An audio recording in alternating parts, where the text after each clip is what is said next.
Ríos y en esta ocasión vengo a traerles una reseña de un libro titulado El hombre en busca del sentido. Este libro está escrito por Viktor Frankl. Él era un psiquiatra que le tocó estar en un campo de concentración. Este libro realmente lo leí cuando aún estaba estudiando psicología.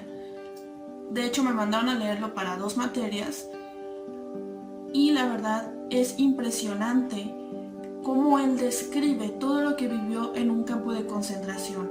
Además de todo esto, él era médico psiquiatra y no solo estuvo él en un campo de concentración, estuvo su esposa y estuvieron sus padres. Sin embargo, él fue de su familia el único que sobrevivió al Holocausto. El libro está dividido en partes. En la primera parte, Viktor Frankl nos cuenta cómo fueron llevados al campo de concentración. Fueron llevados en un tren donde estaba llenísimo, iban más de 1100 personas y el tren no tenía espacio para tanta gente. Creo que eso es algo que hemos visto ya en bastantes películas de Hollywood que nos relatan cómo eran llevados a esos campos de concentración. En el caso de este libro los llevaban con el engaño de que iban a trabajar en una fábrica. Sin embargo, pues los llevaban a ese campo en realidad, donde muchos fueron. En la primera fase también nos cuenta cómo muchos fueron elegidos para estar en el campo. Se basaban en quienes se veían enfermos, quienes se veían débiles y quienes no servían para trabajar eran exterminados. Viktor Frankl nos cuenta que algunos eran llevados al crematorio y otros eran llevados a las cámaras de gases. Sabemos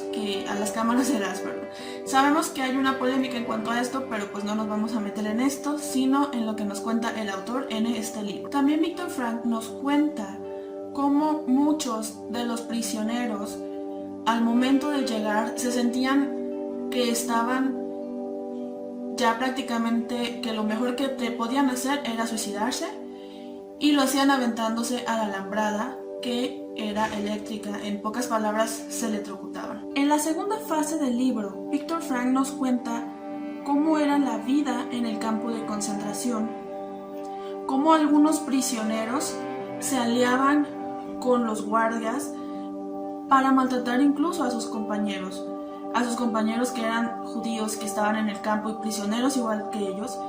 También nos cuenta cómo otros hacían todo lo contrario, sino que a pesar de que también estaban sufriendo, les daban consuelo a sus demás compañeros.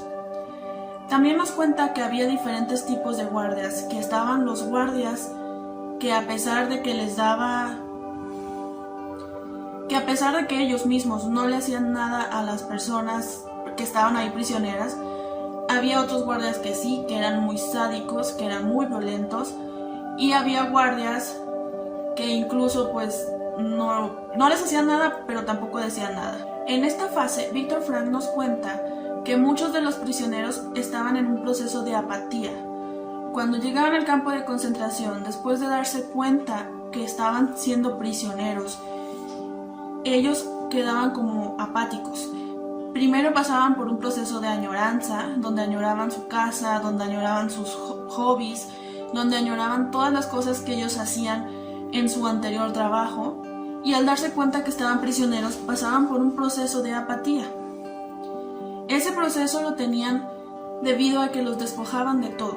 Los despojaban de su ropa, los despojaban de su familia, los despojaban de su cabello, los dejaban ahí como despojos humanos, valga la redundancia, y ellos primero se sentían apáticos. Muchos en esta etapa se suicidaban, otros no.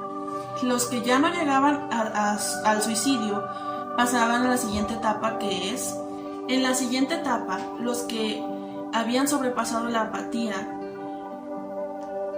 pasaban de una fase en la que se sentían sin sentimientos. Se oye raro, pero sí, estaban en una fase en la que estaban tan apáticos que no sentían tristeza, que no sentían dolor, que no sentían nada. Y de esa fase, algunos pasaban a la fase en la que empezaban a buscar algo en su vida pasada que los hiciera retenerse a esta vida. O sea, los que no llegaban a suicidarse era porque en ese momento se aferraban a la vida porque pensaban ya sea en sus hijos, en su pareja, en su familia.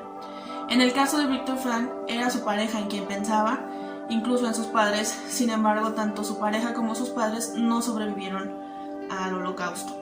También señala el autor que en esta etapa era cuando los prisioneros se fortalecían consolando a los demás. Los que lo hacían era porque se estaban aferrando a vivir, porque le estaban buscando ese sentido a la vida, y el sentido que le estaban buscando era ayudar a sus demás compañeros aún estando en la misma situación que ellos.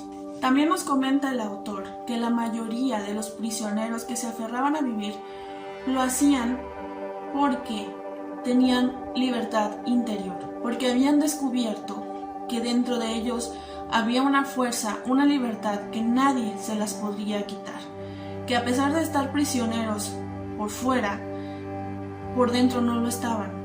Por dentro ya habían encontrado ese sentido. Por dentro ellos anhelaban vivir por algo que tenían, ya sea una meta, una familia, un hijo, entre muchas otras cosas, porque no para todos era la misma causa.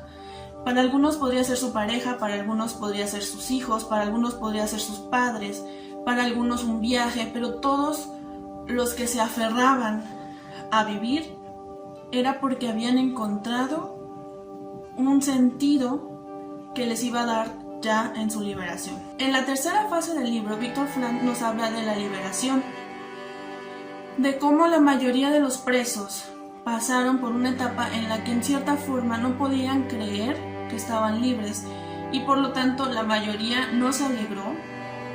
Prácticamente ellos mencionan que no sentían nada, que no sentían ni alegría ni felicidad porque habían perdido esa capacidad, habían perdido la capacidad de alegrarse. Eso era lo que les pasó a la mayoría de las personas al momento de salir libres. Nos cuenta Viktor Frankl que algunos de sus compañeros de prisión del campo de concentración, al momento de salir dejaron de ser oprimidos para convertirse en opresores. Empezaron a atacar con mucha hazaña a los alemanes, a las esposas de los alemanes, a los niños alemanes, sin importarles si eran nazi o no, simplemente con el hecho de ser alemán ya los estaban atacando.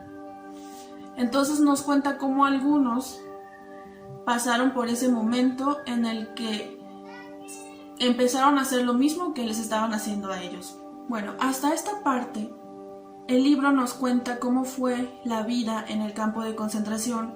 Yo se las conté de manera muy resumida. Si la leen encuentran muchísimas más cosas, pero es importante eso. Por eso no se los cuento todo lo que hay, porque me gustaría que ustedes lo leyeran. Pero ya a partir de esta parte del libro, ya nos cuenta en la tercera parte la técnica de terapia que creó Viktor Frankl, que es la logoterapia.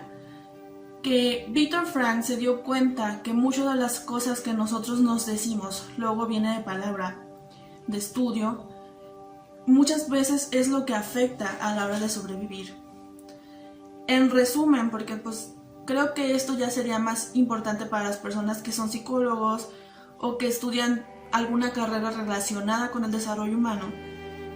Pero en resumen, la logoterapia es el darse cuenta que muchas veces las situaciones que estamos viviendo, aun cuando parezcan demasiado fuertes y demasiado pesadas, son realmente las que nos van a ayudar a convertirnos en mejores personas. Bueno, hasta aquí mi reseña, espero que les haya gustado y los espero en un próximo video. Muchas gracias por ver y hasta luego.